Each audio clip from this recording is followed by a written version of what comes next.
Hi, I'm Gordon Wright from Mason Technology.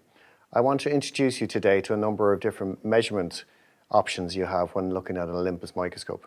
So we have some that will be optical and others that will be using software.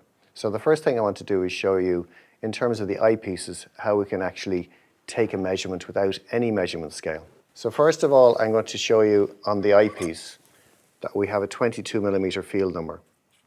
If we had a 1x objective, this would equate to a 22mm field of view. However, typically we would use a 10x objective or something greater when taking measurements. So if I use a 10x objective and I have a 22mm field of view, the 10x makes it 2.2, so it's a division by 10. If we use a 20x, it's a division by 20, and so on. So what we can simply do is we can use this magnification factor and we can actually give ourselves an idea, if I put this back in, of what that specimen size will be.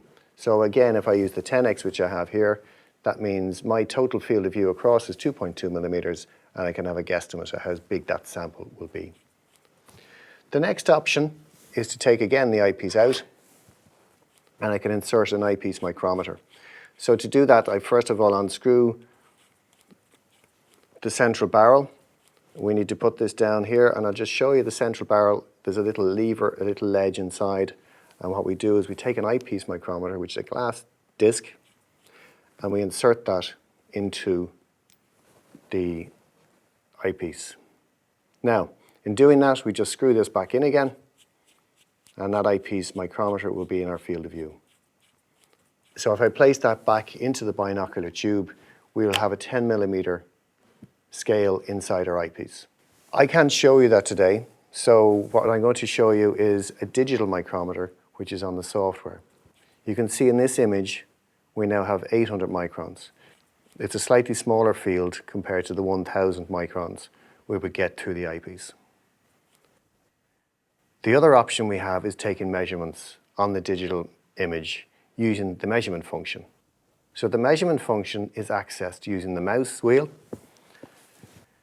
We would go to the measurement tab and we'd select the arbitrary line. We'd move to the left point of what we want to measure, and then we move to the right point of what we want to measure, and we let go, and we're left with the result measurement. That shows you two optical ways and two digital ways of how to measure using the microscope. So if you would like to look up some other videos from Mason Technology, please look up our website, or alternatively look up our LinkedIn posts.